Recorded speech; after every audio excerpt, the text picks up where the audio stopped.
బడి పిల్లల్లో పోషకాహార లోపాన్ని నివారించడానికి గోరుముద్ద పథకంలో ప్రతి బుధవారం తాజ్ హోటల్ వారి కుకింగ్ ఫార్ములాలో అందించే వెజ్ కర్రీ ఎలా తయారు చేయాలో ఇప్పుడు తెలుసుకుందాం.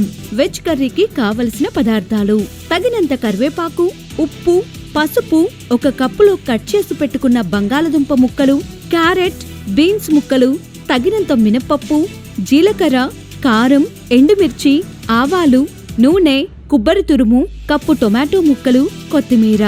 తయారు చేసే విధానం: కడాయి తీసుకొని అందులో 5 టేబుల్ స్పూన్ల ఆయిల్ వేయాలి. అది కాస్త వేడెక్కాక తగినన్ని ఆవాలు, జీలకర్ర, 4 ఎండుమిర్చి, చిటికెడు మినప్పప్పు, కొన్ని కరివేపాకు రెబ్బలు, కప్పు తరిగిన ఉల్లిపాయలు వెంటనే వేసుకొని బాగా కలుపుకోవాలి. కాస్త వేగిన తరువాత దాంట్లో రుచికి సరిపడా ఉప్పు వేసి కలుపుకోవాలి. 1 నిమిషం తరువాత తరిగిన టొమాటో ముక్కలు వేసి బాగా కలపాలి. టొమాటో కొంచెం ఉడికాక అందులో చిటికెడు పసుపు, 1 టేబుల్ స్పూన్ కారం, 2 టేబుల్ స్పూన్ల కొబ్బరి వేసి కలుపుకోవాలి.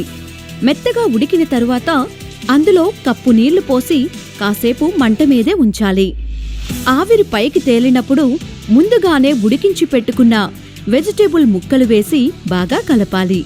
అలా కొద్దిసేపు ఉడికిన తరువాత కొత్తిమీర చల్లుకుంటే tasty veg curry ready. Veg curry benefits: బంగాళదుంపలో ఉండే కార్బోహైడ్రేట్స్ శరీరానికి అవసరమైన శక్తిని అందిస్తాయి. క్యారెట్లో ఏ విటమిన్ కంటి చూపును పెంచుతుంది. ఇంకా ఇందులో ఉండే vitamin K, B6 anti oxidants చర్మం ఆరోగ్యాన్ని పెంచుతాయి.